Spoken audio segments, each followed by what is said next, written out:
El Idolo is exiting WWE. This came out of the blue, didn't it, Ross? This is fantastic. This is how wrestling used to be in the 80s and the 90s. You come in, you do something bad, but not too bad behind the scenes, then you go away. That's pretty much what's happened here. So, news came down yesterday about Andrade, El Idolo in WWE, and how he'd been moved to the alumni section of WWE.com.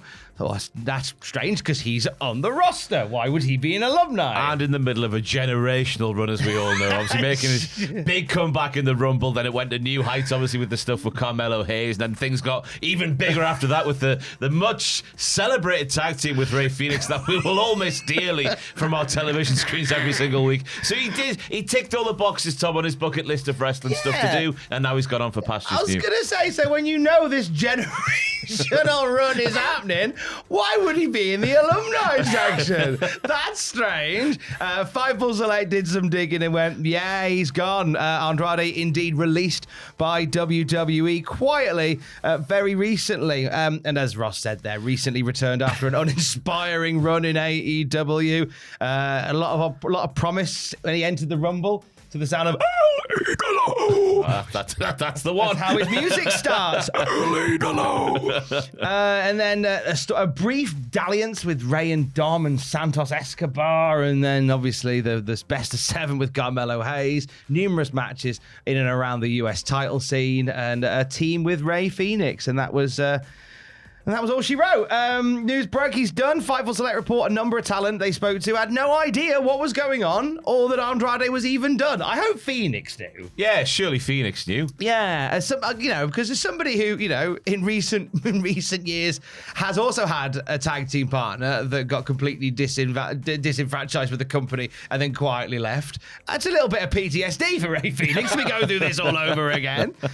So let's get into what we understand went on behind the scenes that led to this. Though it's been reports of disciplinary issues as it pertains to Andre. This comes from Sports Illustrated and John Albert. Yeah, they report that Andrade had at least one wellness violation during his time in the company and had been suspended without pay as a result. SI also reports that Andrade was escorted out of the building at a recent WWE show. We're back, baby. A situation connected to his recent suspension. Reports from Sports Illustrated and Body Slam reveal that Andrade proceeded to ghost, is the quote there. The company, following the incident, the company is unable to get hold of him for several weeks after what went down. So there we go, a wellness policy violation. Yeah, so I mean, a wellness policy could be a number of things. I think doobie here. Well, sometimes it's a doobie here, but also a wellness violation is not doing a wellness test, and that counts as if you don't submit a sample at all or in time.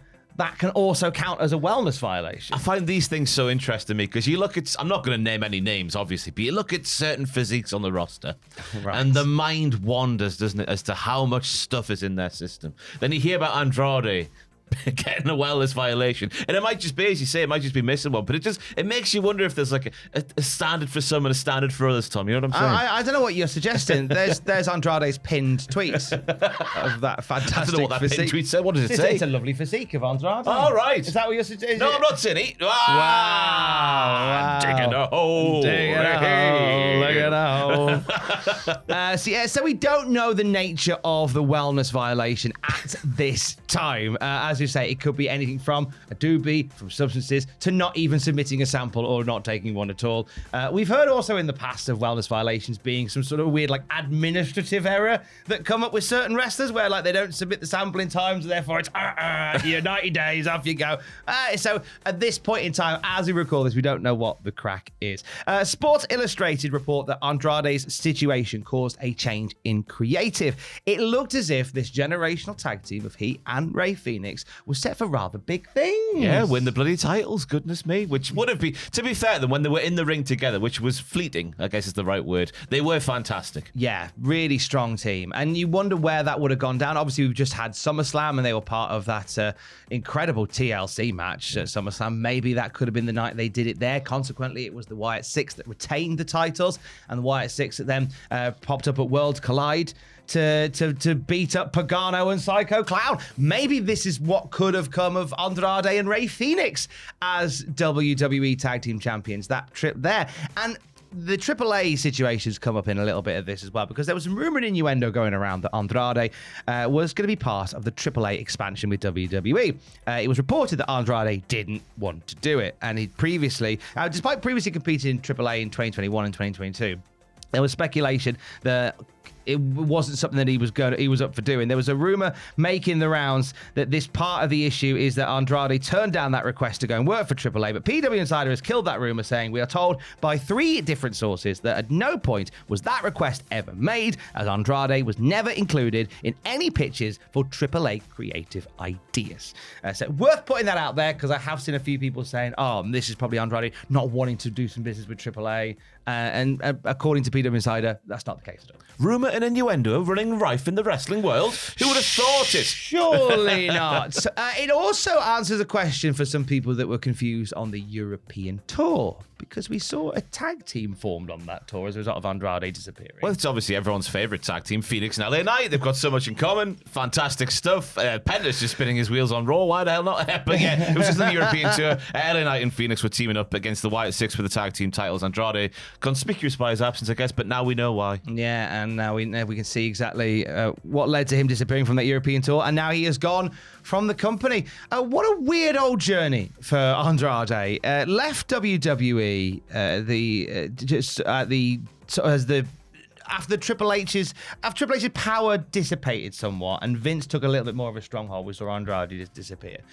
He then moved over to AEW, arrived with some fanfare via the power of Vicky Guerrero, and it looked like there was going to be some good storytelling here, but he just got lost in the shuffle. It was around that time when AEW did have too many wrestlers and try to put all the wrestlers on the show at the same time. It makes you think if he was debuting in AEW around about now, where they do have the cast of like focal characters and up and down the show who have the clear direction week on week, if things would have been different. But it is weird, because you think when he left WWE the first time, Unfulfilled potentially could have been a main eventer, because every time he wrestled it was fantastic stuff. I go back to the stuff he did with Rey Mysterio all those times in a row. It felt like on Monday Night Raw. And he goes to AEW and he leaves there and it feels like unfulfilled potential. Surely it can't happen again. Should have been Pope Ted. Then he goes back to WWE and it feels again like we've barely scratched the surface. Obviously, bit different circumstances here, but still we've barely scratched the surface. There's been a few people that suggest that maybe Charlotte Flair might be somewhat involved in Andrade's departure. Absolutely not the case. I think it's worth putting that to bed. From there's been rumor and innuendo that obviously they were married, they're no longer.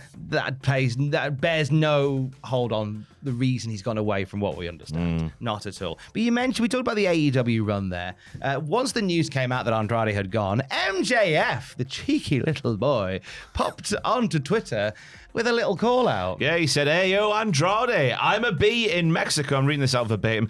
Beating the ever-loving SH1T out of Mystico in front of your broke-ass countrymen. Let me know if you want to grab a Marge, a Margarita. Margarita. Oh, yes, or a Marge Simpson. One of the two. Grab a Marge Simpson with me. Before hopping my jet to Toronto to whoop Mark Briscoe's hillbilly arse. Interesting things out of there. Number one, MJF, just take Alicia on a honeymoon. I'm begging you. God love her. They've been on one. God love her. Hanging on. And 2, so MJF immediately just casting that net in there. Does Andrade become the first person to leave WWE for AEW, go back to WWE, and then go back to AEW? I don't know. I don't know what, because as you say, it's a different AEW now. There is a much better spread of the talent they've got, and they've got this wonderful relationship with CMLL. Maybe you have Andrade as part of that situation. If you don't know what there is for him to do on the AEW roster or the Ring of Honor roster, CMLL maybe. Yeah. Forbidden doors no longer becoming forbidden. Yeah, I don't know. I honestly don't know. No. There's nothing like clear, because normally when something like this happens, there's something clear, like a clear path sort of reveals itself. But with Andrade, he's been down so many paths now. Yeah. There's not a clear one anymore, is there? He's bounced back and forth so often, we simply just don't know what the score is. I mean, obviously, if there is stuff there, like I think the big thing that came from there in amongst all of this is that he was escorted out of the building at a recent WWE show, according to a report by Sports Illustrated, which is a situation connected to the recent suspension. And if there is something a bit darker underneath it, obviously, we send nothing but the best to Andrade for a full recovery and to get help, whatever help is needed. That goes without saying, because this is a guy who, regardless if you take away all the noise around it, is a talent. He's so good. He's got it all, hasn't he? He's got everything. Yeah. And it just seems so frustrating that he's been back and forth to the two big companies right now, and nothing has really touched the sides. And it's a bit weird because Triple H obviously got his power back by the time he came back, and you think back to his NXT run he was the champion, and you think maybe with Triple H at the helm instead of Vince McMahon, he'd be just booked better, but it didn't happen. So. It just never happened, did it? Just never came up that way. It's a story that we're going to keep an eye on throughout the day at Cultaholic.com. We want to say a massive thank you if you came along, if you watched along, if you joined in, if you supported yesterday's biggest punishment of the summer. Biggest party of the summer, Tom. It was a party for all involved. Andrew grinded upon Sam's groiner. Saw it with my own eyes. It was tremendous. Yeah, thank you very much for all who supported, whatever way you did. Cultaholic went down well as well. Good. £3 a pint it was. It was tremendous. But yes, day. more of that kind of stuff to follow later in the year. Oh, Sam and Andrew taking today, and maybe even tomorrow, just to kind of find their voice once again. I've got some great tablets they can take for that sort of thing. But thank you for supporting us. And for the very latest wrestling news at any time, you can check out Cultaholic.com. Should say the VOD for the stream yesterday will be on the Patreon later today, I believe, if not tomorrow. Oh, so if you missed it, you can watch it all back. Needless in to say, all its glory. It got taken down by YouTube because there was a fair bit of swearing after they sampled my punch bowl, Tom. They couldn't hold it in.